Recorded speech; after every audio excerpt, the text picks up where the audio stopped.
In this video we will discuss about the periodic trains from class 11th chemistry chapter periodic classification of elements and periodicity in properties. Previous video में हम कुछ properties discuss कर चुके हैं और इस video में हमारा topic रहेगा electron gain enthalpy. पहले video में हम discuss कर चुके हैं atomic radius को, top to bottom left to right हमने इसके ट्रेड्स भी किए थे, साथ में हमने टाइप्स ऑफ रेडियस की भी बात की थी और जहाँ पे इंपॉर्टेंटली हमने आयनिक रेडियस को भी डिटेल में डिस्कस किया था.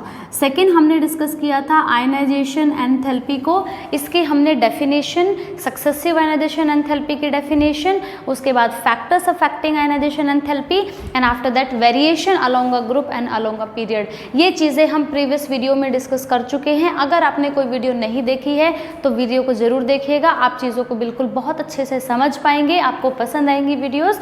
और आज का जो हमारा प्रॉपर्टी है, आज का जो टॉपिक है, हमारा जो प्रॉपर्टी है आज की, वो है इलेक्ट्रॉन गेन एंथैल्पी. वर्ड से ही समझ आ रहा होगा वैसे तो थोड़ा सा आपको. आयनाइजेशन एंथैल्पी में हमने क्या कहा था, amount, minimum amount of energy that required to remove the most loosely bounded electron from isolated gaseous atom in its ground state. यहाँ पर बात होगी इलेक्ट्रॉन गेन एंथैल्पी. तो वर्ड एक हमारे सामने क्या आ रहा है, गेन. अगर मैं इसके डेफिनेशन की बात करूँ तो सिंपली क्या करना है कि एक एटम होगा हमारे पास, उस एटम में इलेक्ट्रॉन को ऐड कराना है और हमें क्या बनाना है, एनायन बनाना है. आयनाइजेशन एंथैल्पी में हमारे पास एक एटम होता था और हम कैटायन बनाते थे और एक इलेक्ट्रॉन बाहर रिमूव होता था. ये चीज़ होती थी किसमें, आपके आयनाइजेशन एंथैल्पी में, कि रिमूवल ऑफ इलेक्ट्रॉन होता था. लेकिन यहाँ पर क्या होगा, एक एटम के अंदर, मैं सिंपली एटम ही लिख देती हूँ, आप एक आइसोलेटेड गैसियस एटम, क्या लेना है इसमें भी, isolated gaseous atom. Isolated gaseous atom में आप एक इलेक्ट्रॉन ऐड कराओगे और क्या बनाओगे, एनायन बनाओगे इन गैसियस स्टेट. तो इस मोमेंट ऑफ टाइम पर क्या होगा, जब ये इलेक्ट्रॉन ऐड होगा तो एनर्जी रिलीज होगी. क्या होगी, एनर्जी रिलीज होगी. इस एनर्जी को हम क्या कहेंगे, इलेक्ट्रॉन गेन एंथैल्पी. क्या कहेंगे, इलेक्ट्रॉन गेन एंथैल्पी. एक्चुअली क्या होगा, इसकी डेफिनेशन अगर हम बात करें तो क्या कहेंगे, the minimum amount of energy released when an extra electron is added to the isolated gaseous atom to form an ion in gaseous state. ये होगी इसकी डेफिनेशन, आप प्रॉपर अगर लिखना चाहते हैं तो. और दूसरी बात हम ये भी कह सकते हैं, enthalpy change when electron is added. क्यों सिंपल एंथैल्पी चेंज क्यों कह सकते हैं, क्योंकि ये जो प्रोसेस है इलेक्ट्रॉन को ऐड करने का, इट मे बी एंडोथर्मिक और it may be exothermic. For example अगर मैं बात करूँ एफ की, फ्लोरीन की, फ्लोरीन किस फैमिली से बिलोंग करता है, हेलोजन फैमिली से. इलेक्ट्रॉनिक कॉन्फ़िगरेशन में बात करूँ तो इसकी क्या होती है, 2-7. ऑक्टेट रूल के अकॉर्डिंग वो 8 करना चाहता है, तो वो एक इलेक्ट्रॉन को क्या करना चाहता है, ऐड, लेना चाहता है. अब वो खुद रेडी है इलेक्ट्रॉन को लेने के लिए और हम उसको इलेक्ट्रॉन दे देंगे तो वो बहुत ही खुशी के साथ इस इलेक्ट्रॉन को अपनी तरफ अट्रैक्ट करेगा और क्या बनाएगा, F नेगेटिव. और साथ में क्या होगा, एनर्जी रिलीज होगी. और सेपरेटली जब हम लिखते हैं तो हम इसको क्या कहेंगे कि ये वैल्यू क्या होगी, नेगेटिव वैल्यू होगी. इसका मतलब ये क्या है, एक्सोथर्मिक प्रोसेस हुआ, क्योंकि एनर्जी रिलीज हुई है. कब, when extra electron is added to this atom, isolated gaseous atom, and this amount of energy is called electron gain enthalpy. I hope definition समझ में आ गई होगी. अब मैं बात करूं कि इलेक्ट्रॉन रिलीज, अगर कुछ ऐसा ही तुम चाहो कि सोडियम के साथ करवा दे, सोडियम में इलेक्ट्रॉन ऐड करा दे, ऐसा तो पॉसिबल नहीं है. क्यों, क्योंकि वो एक इलेक्ट्रोपॉजिटिव एलिमेंट है, वो एक मेटल है, वो इलेक्ट्रॉन लूज करना पसंद करता है, गेन करना पसंद नहीं करता. टू गेन स्टेबल कॉन्फ़िगरेशन, जब वो एक इलेक्ट्रॉन लूज कर देता है सोडियम तो 2-8 नियोन का कॉन्फ़िगरेशन गेन कर लेता है. वो इलेक्ट्रॉन गेन नहीं करना चाहता, वो इलेक्ट्रॉन लूज करना चाहता है, वो इलेक्ट्रोपॉजिटिव है. और फ्लोरीन क्या है, इलेक्ट्रॉन नेगेटिव है. तो एनर्जी रिलीज होगी वो क्या होगी, नेगेटिव होगी. अब एक बात ध्यान से सुनना, जैसे कि अब यहाँ पर मैंने सिंपल एग्जाम्पल लिया किसका, फ्लोरीन का, उसमें क्या होती है भाई, नेगेटिव होती है। अब दूसरा एक एग्जाम्पल मैं लेना चाहूँगी ऑक्सीजन का। जैसे मैंने आपको आयनाइजेशन एंथैल्पी में बताया था कि एक साथ इलेक्ट्रॉन रिमूव नहीं हो सकते, 1 by 1 होते हैं। इन द सेम वे एक साथ 2-3 इलेक्ट्रॉन ऐड नहीं हो सकते, 1 by 1 होते हैं। तो ऑक्सीजन का एक एटम था, आपने उसमें इलेक्ट्रॉन ऐड करके क्या बना दिया, O नेगेटिव। तो इसकी जो मतलब H है, डेल्टा H, वो क्या होगा, नेगेटिव होगा, इलेक्ट्रॉन गेन एंथैल्पी। अब दूसरे केस में क्या हुआ कि ऑक्सीजन नेगेटिव एनायन में आप एक और इलेक्ट्रॉन ऐड करा रहे हो to form oxide ion, O2 negative. ध्यान से सुनो, यहाँ न्यूट्रल एटम था, जैसे मैंने कैटायन में बताई थी आपको कि सक्सेसिव आयनाइजेशन एंथैल्पी जो होती है वो ज़्यादा होती है। क्यों? क्योंकि नेक्स्ट इलेक्ट्रॉन आप पॉजिटिव चार्ज से निकाल रहे हो, रेडियस छोटी हो गई थी। अगर मैं इन दोनों को कंपेयर करूँ तो रेडियस एनायन की बड़ी हो गई, बड़ी होगी ना, यस। अब यहाँ पर एक चीज़ देखो, ये तो न्यूट्रल एटम था, आपने इलेक्ट्रॉन ऐड कराया, नेगेटिव आयन बना दिया, लेकिन यहाँ पर नेगेटिव नेगेटिव एक दूसरे को क्या करेंगे, रिपेल। जब ये इलेक्ट्रॉन इस एटम में एंट्री करना चाहेगा, इस एटम पे ऑलरेडी नेगेटिव चार्ज है, तो नेगेटिव नेगेटिव एक दूसरे को क्या करेंगे भाई, रिपेल करेंगे। ये तो चाहता ही नहीं कि मैं उसके अंदर जाऊं, क्यों? क्योंकि सामने भी नेगेटिव ही नजर आ रहा है। और ये एडिशन अब प्रॉब्लमेटिक हो गया कि भाई तो दिक्कत हो गई, खुद से तो हो नहीं रहा, तो अब इसको फोर्सफुली कराना पड़ेगा।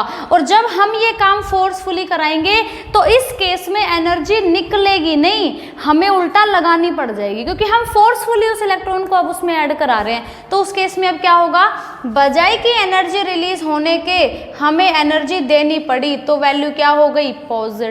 जब एनर्जी यूज्ड अप होती है किसी रिएक्शन में तो हम एंथैल्पी चेंज हमारा पॉजिटिव होगा, यानी कि इस केस को मैं कह सकती हूँ endothermic.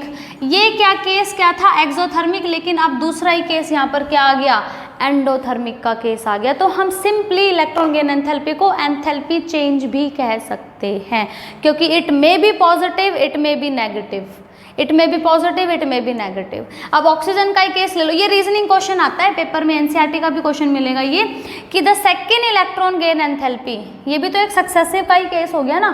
Second electron gain enthalpy of oxygen is positive, why? तो रीजन क्या दोगे, ये कि एक इलेक्ट्रॉन ऐड कराते ही आपने एनायन बना दिया। अब नेगेटिव में नेगेटिव का एडिशन तो डिफिकल्ट है भाई, तो अब इस एडिशन को कराने के लिए हमें एनर्जी सप्लाई करनी पड़ेगी, देनी पड़ेगी उसको, तभी एडिशन पॉसिबल है, ऑक्साइड बनेगा। तो इस केस में डेल्टा एच की वैल्यू क्या हो जाएगी, पॉजिटिव हो जाएगी। क्वेश्चन इस तरीके से आता है, द फर्स्ट, इसको फर्स्ट लिख देंगे, इसको सेकेंड लिख देंगे, है ना। तो first electron gain enthalpy in case of oxygen is negative, but the second case it is positive, why? तो आपने रीजन इस तरीके से लिख के देना है। नेगेटिव में नेगेटिव ऐड कराओगे, डिफिकल्ट है, खुद से नहीं हो रहा, एनर्जी दे के कराना पड़ेगा। तो एनर्जी देने का मतलब हो गया कि वो डेल्टा एच की वैल्यू क्या होगी, पॉजिटिव होगी। आई होप ये एग्जाम्पल समझ में आ गया होगा, ठीक है। एक और चीज़ कंसिडर करते हैं, एक्सेप्शनल केस, एक और इलेक्ट्रॉन गेन एंथैल्पी का, फिर वेरिएशन भी बताऊंगी आपको और इसके कुछ फैक्टर्स भी होंगे, ठीक है। एक और केस कंसिडर करते हैं, फ्लोरीन का और क्लोरीन का। ये 2-3 एक्सेप्शनल केसेस करा रही हूँ आपको। फ्लोरीन के में क्या होता है, 2-7, इसमें क्या होता है भाई, 2-8-7, ऐसा ही होता है ना। इस केस में देखो इलेक्ट्रॉन, वैलेंस इलेक्ट्रॉन 7 है, इसमें भी 7 है, लेकिन इसका साइज छोटा है, इसका साइज बड़ा है। इस केस में क्या है, एटम छोटा है और इलेक्ट्रॉन कितने हैं, 7 है, 4, 5, 6 और 7। इस केस में भाई एटम बड़ा है और इलेक्ट्रॉन कितने हैं, 7 है, 3, 2, 5, 6 और 7। इसमें भी एक इलेक्ट्रॉन ऐड कराना था, इसमें भी एक इलेक्ट्रॉन ऐड कराना था, और ये दे देगा F नेगेटिव और ये दे देगा क्लोरीन नेगेटिव।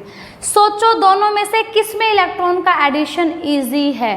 अगर मैं कहूँ, मतलब मुझसे पूछा जाए तो मैं कहूँगी इसमें इजी है। क्यों? क्योंकि इसमें इलेक्ट्रॉन डेंसिटी ज़्यादा है। इलेक्ट्रॉन डेंसिटी ज़्यादा है तो नेगेटिव नेगेटिव को रिपेल कर गया।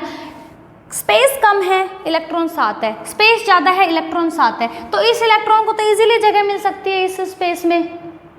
आई बात समझ में?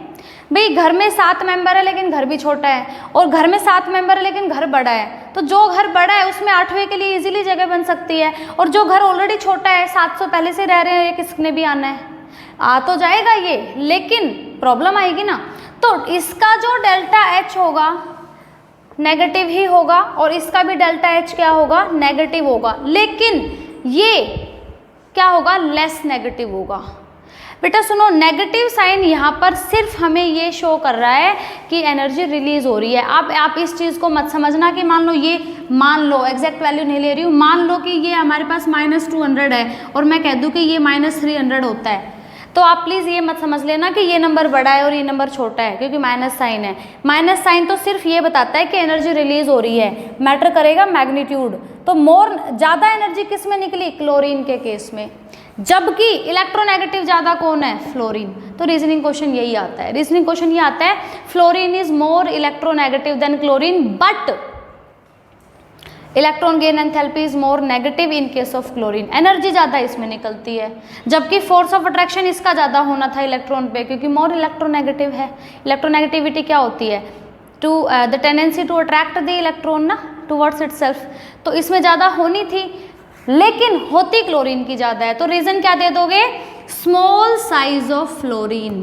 Due to the small size of fluorine there will be electronic repulsion in this case, and that is why it is less negative. It is less negative. This one is more negative. ये less negative होगी, ये more negative होगी। Reasoning question आता है fluorine और chlorine का compare करवाते हैं। होनी चाहिए थी फ्लोरीन की ज़्यादा नेगेटिव, लेकिन होती है क्लोरीन की ज़्यादा नेगेटिव। रीज़न रहेगा फ्लोरीन का छोटा size as compare to chlorine. I hope ये भी केस आपको समझ में अच्छे से आ गया होगा। अब नेक्स्ट मैं आपको बताती हूँ वेरिएशन, फिर कुछ फैक्टर्स की बात भी कर लेंगे, ज़्यादा नहीं है, तीन ही फैक्टर है। वेरिएशन बात करेंगे लेफ्ट टू राइट और टॉप टू बॉटम में। देखो वेरिएशन क्या कहती है, वेरिएशन अलोंग अ पीरियड में बात करूं तो पीरियड का मतलब क्या होता है, मैं हर बार लिखती हूँ यहाँ पे, प्लीज़ कंफ्यूजन बिल्कुल मत रखना, रहना भी नहीं चाहिए। लेफ्ट टू राइट जाते हो तो साइज क्या होता है, छोटा।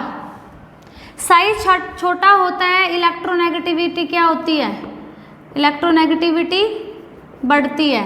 इलेक्ट्रोनेगेटिविटी बढ़ने का मतलब इलेक्ट्रॉन लेने की पावर या नॉन मेटालिक कैरेक्टर बढ़ता है, जिससे कि जो आपकी इलेक्ट्रॉन गेन एंथैल्पी है, मैं इसको EGE लिख रही हूँ, इट बिकम्स मोर नेगेटिव। क्या हो जाती है वो, more negative. More negative less negative के टर्म्स में हम इसकी बात करेंगे, क्योंकि बच्चे कन्फ्यूजन रखते हैं। मान लो मैं कह दूँ -200 -300, तो बच्चे कहेंगे कि जी -200 बड़ा है, लेकिन नहीं, माइनस का मतलब यहाँ पे सिर्फ है कि एनर्जी रिलीज हो रही है, बड़ा रहेगा 300 वाला ही, ठीक है। तो हम यहाँ पर मोर नेगेटिव लेस नेगेटिव कह लेते हैं, यानी कि जब हम लेफ्ट टू राइट जा रहे हैं तो इट बिकम्स मोर नेगेटिव का कहने का मतलब हुआ ज़्यादा एनर्जी निकलती है लेफ्ट टू राइट, ठीक है। और अगर मैं बात करूं अलोंग अ ग्रुप की, तो ग्रुप क्या होता है हमारा, टॉप टू बॉटम। तो टॉप टू बॉटम की मैं बात करूं तो क्या होगा, साइज क्या होता है, बढ़ता है। इलेक्ट्रो पॉजिटिव करेक्टर बढ़ता है, या सिंपली मैं बात करूं क्या होता है, मेटालिक करेक्टर बढ़ता है। मेटालिक करेक्टर अगर बढ़ा है तो मेटल से इलेक्ट्रॉन लूज करना चाहती है, गेन नहीं करना चाहती, तो इट बिकम्स लेस नेगेटिव। क्या बनेगा ये, less negative. Left to right जाते हैं तो एनर्जी ज़्यादा रिलीज होती है, टॉप टू बॉटम आते हैं तो एनर्जी कम रिलीज होती है, इसलिए मैंने वर्ड यूज़ किया है more negative and less negative को। टॉप टू बॉटम आते हैं it becomes less negative, left to right जाते हैं इट बिकम्स मोर नेगेटिव, ठीक है। और एक्सेप्शनल केस मैंने आपको करा दिया, ऑक्सीजन के केस में पहले वाली नेगेटिव होती है, दूसरी पॉजिटिव क्यों होती है, या फ्लोरीन से ज़्यादा क्लोरीन की क्यों नेगेटिव होती है। एक और चीज़, नोबल गैसेस की पॉजिटिव होती है, तो आई थिंक ये तो आप आंसर कर ही सकते हो भाई, नोबल गैस है तो स्टेबल कॉन्फ़िगरेशन है, ना तो वो इलेक्ट्रॉन लेना चाहते हैं ना देना चाहते हैं। अब अगर आप ज़बरदस्ती एक इलेक्ट्रॉन उनमें ऐड कराओगे, खुद तो वो स्टेबल है अपनी नेचुरल फॉर्म में, इनर्ट गैसेज हम इसलिए तो कह रहे हैं उनको नोबल गैसेज कि वो रिएक्ट नहीं करते, फिर भी ज़बरदस्ती इलेक्ट्रॉन ऐड करना चाहोगे तो भाई वो तो ज़बरदस्ती एनर्जी देनी ही पड़ेगी, और एनर्जी दे रहे हैं कहने का मतलब कि क्या होगी, वो पॉजिटिव होगी। तो नोबल गैसेस की इलेक्ट्रॉन गेन एंथैल्पी पॉजिटिव होती है, ये भी एक रीजनिंग क्वेश्चन पूछा जा सकता है। अब एक लास्ट चीज रह गई, इसमें वेरिएशन के बाद हमारे पास क्या है, फैक्टर्स, ठीक है। फैक्टर्स की अगर मैं बात करूं, फैक्टर सबसे पहला हुआ न्यूक्लियर चार्ज। देखो न्यूक्लियर चार्ज अगर ज़्यादा हुआ तो वो इनकमिंग इलेक्ट्रॉन को जल्दी से अट्रैक्ट करेगा। इनकमिंग इलेक्ट्रॉन जितनी जल्दी अट्रैक्ट होता है एनर्जी उतनी ही ज़्यादा रिलीज होती है, क्योंकि जल्दी से वो ऐड होगा, जितनी जल्दी ऐड होगा उतनी ज़्यादा एनर्जी निकलेगी। तो न्यूक्लियर चार्ज अगर बढ़ा तो इलेक्ट्रॉन गेन एनर्जी भी क्या होती है, बढ़ती है। बढ़ने का मतलब हो गया मोर नेगेटिव, क्या होगी, more negative. Left to right वाला ही केस है, न्यूक्लियर चार्ज बढ़ता है लेफ्ट टू राइट। दूसरी चीज रहेगी एक हमारे पास किस चीज की, आयनिक की अगर मैं बात करूँ तो आयनिक में तो सिंपल सी चीज़ है ना भाई, एनायन में ही अगर आप ऐड कराना चाह रहे हो एनायन में तो वो तो पॉजिटिव की तरफ होती चली जाएगी।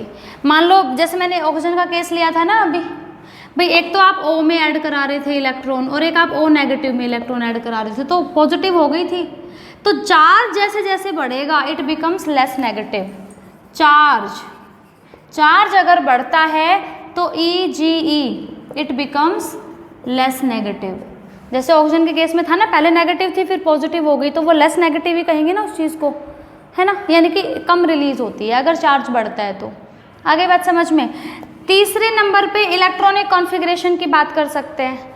इलेक्ट्रॉनिक कॉन्फ़िगरेशन अगर स्टेबल है, मैंने कहा हाफ फिल्ड है, फुल फिल्ड है ना।